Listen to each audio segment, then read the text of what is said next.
Badi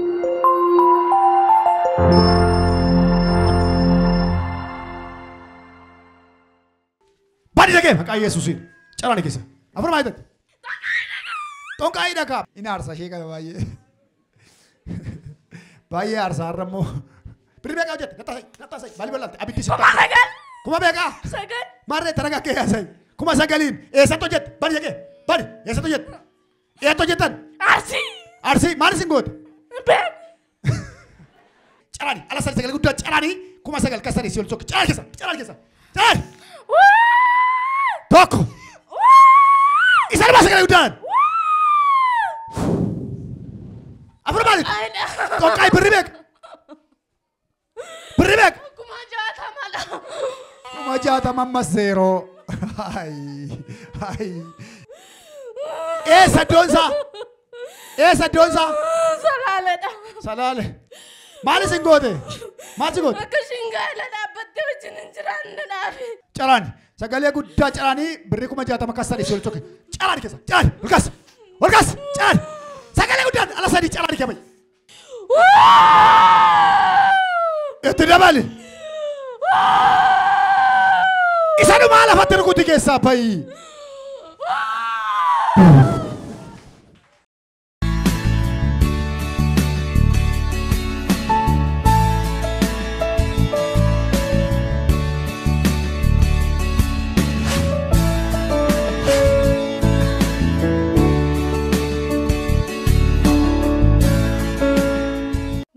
Bontu jabeessaan jedhama. Ani bara 2014 kutaa 8 barachaa tuun jiru ministeera gahee mataa dhukkubbiitiin na jalqabe. Mataan kun yeroo na dhukkubutti waan na godhuun beekuu danda'ee dubbisuu hin danda'u. Yeroon daftara koo dubbisu ijji koo imimmaan gadi roobsa. Danda'ee daftara koo ilaalu otuma barachaa jirru qormaata ministiriif gaafa qophoofnu jedhee otumatti deemu ijji koo gara na jaamutti dhufe. Danda'ee ilaalu daftara koo ilaalu akkatti akkaan qoramu yaaddoo natti ta'e. Qormaata qoramuudhaaf na dhiphise baay'ee. Yeroo sana duraan simisteera tokkoffaa kanan baradhe naannoo Buraayyuutti. Simisteera lammaffaa gaheen kanan as dhufe jechuudha.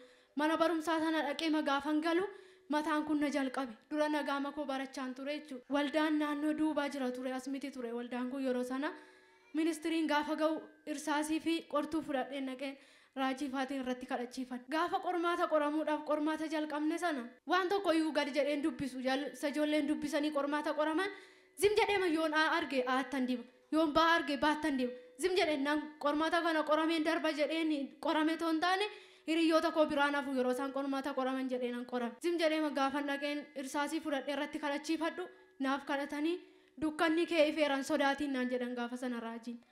Ameen jedheen fudhadheen dhaqeen qormaata sana zim jedheen qorame. Akkuma qorametti waan an dubbisee sin beeku waan an qorame sin beeku. Garuu qormaata sana qorameen nan darbe hiriyootuma qofaan. Isa kanaaf Waaqayyoon naa galateeffadha sabni Waaqayyoo. Ammas otoon barumsa kana barachaa jiruuti kutaa 9tti nan darbe. Kutaa 9 barachaa toon jiru qormaata kana qoramee darbe dhugaan baane zim jedheen akkasumatti an dhiise fayyee. Kutaa 9tti yeroon darbu ammas mataan kun natti deebi'ee jechuudha. Mataan kun otoo mana dhukkubu zim jedhee maatimti koo natti hin dheekkamin jedhee sodaa isaaniif an deema malee barumsa miti kanan baradhuwan. Zim jedhee man borsaa baadhee deema. Zim jedhee man achi ooleen gala. Yeroon ol jedhee bilaakboordii ilaaluuf jedhu ijji koo imimmaan dhangalaasa ture. Zim jedhee waan an barreessee ofii koo deebisee dubbisuu nan dadhabe akka ture. Dura akkuma barataa tokkotti barumsa baay'ees nan jaalladha nan hojjedhas hin ture duraan. Of danda'ee man hojjedhee kutaa 8 gahe. Kutaa 9 yeroon ga'u ijji koo zim jedhee imimmaan dhangalaasa yeroon asii ol gabatee ilaalee barreessu. Waan an barreessee dubbisuu hin dadhabe deebi'ee ammoo. Otuman akkas jedhu ammas faayinaalii kutaa 9f yeroo dhiyaan ammas dhufee raajii faa kadhachiifan. Naa kadhatanii ammas kutaa 9ttis gara 10ttan darbe. Otuman barachaa jiru inuman darba inuman fayya malee ani dhugaan bahu dhufee sababii sodaarraa kan ka'e. Kutaa 10 yeroon ga'u ammas otuman barachaa jiruuti dhukkubbiin kun natti cimachaa deeme ammas. Dhufee raajii faa nan kadhachiifadhe ammas. 10tti otoon barachaa jiru ammoo dhibee onneetii nan qabame jechuudha. Otuman barachaa jiruuti dhukkubni sun dhaqee sababbiin dhugaa bahuu dideef balaan amma kanaan irra ga'ee jechuudha. Dhibee onneetii yeroon qabamutti baay'een dhukkubsadha baay'een cannaqama. Laphee koo kana giddurraa waan ta'e waan asii ol na dhiibu natti fakkaata. Mana yaalaa yoon deeme furmaata hin qabu. Qoricha numan liqimsaa mana yaalaa deemee marfee numan akkamadha. Garuu namatti hin himadhu namni narratti hin beeku fayyaama fakkaadheen deemaa jechuudha. dhibee onnee kanaatiin yeroo duraan na dhukkubaa ture garuu akka kana ta'e hin beekne kutaama 8 sana yeroon baradhu mataamti koo yeroo na jalqabe laphee makoo na dhukkuban jedha malee dhibee kana akka ta'e ofirratti hin barree jechuudha. Gaafa mana yaalaa deemu onnee akka ta'e natti himani. Afurri koo na citaa na dhiphisa. Kutaa 9 yeroon galetti immoo fooqii irratti kan nuti barannu. Deemee dhaqee fooqii irraa yaabbadhee ol ba'uun dadhaba. Afurri koo dhufee kokkee koo jalatti na rakkata. Ijoolleen natti qoosu qoy liiftii si hojjechiisna naan jedhu yeroo nani fooqii irra bahee dadhabee ofirra gattaa'u. Imimmaan koo dhangalaasan ture nan bu'an ture.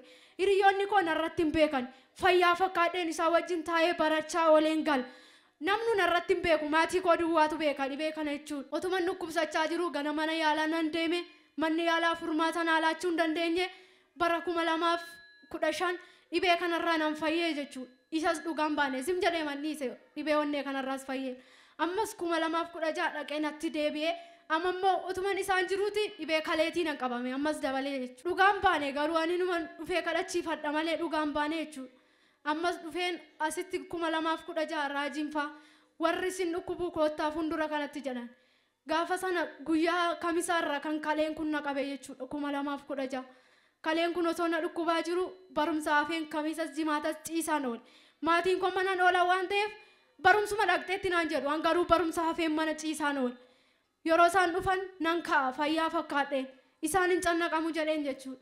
Ammas guyyaa qidaamee meekaappiin jira ture hin dhaqne sim jedhee man ciisaan oole. Guyyaa gaafa sanbataa koottaa warri sin dhukkuboodhaanii fuuldura kanatti nu baasan. Dhufee fuuldura kanatti bahee harka keessan mirgaa ol kaasaa jedhanii zayitii dibataa irratti nuuf kadhatanii lafa dhibee keessanii qabadha harka keessan kanaa yeroo isaan jedhan anis kalee korran kaawwadheen ture jechuudha yeroos. Kaleen kun yeroo natti ka'u kan hin fincaa'u dhiigan na guba garatti ciisuun qabu garatti deemuun qabu inna guba inna waraana asiin onneen dhukkubsadha.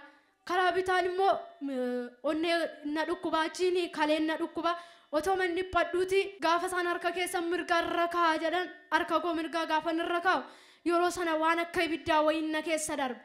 Fayyeen dhaqeen nan taa'e dhugaan baane isas nan fayyee malee jechuudha. Otuman kanaan jiru ammas ji'a 2-3 taa'ee kaleen kunis natti deebi'e onneen kunis natti deebi'e.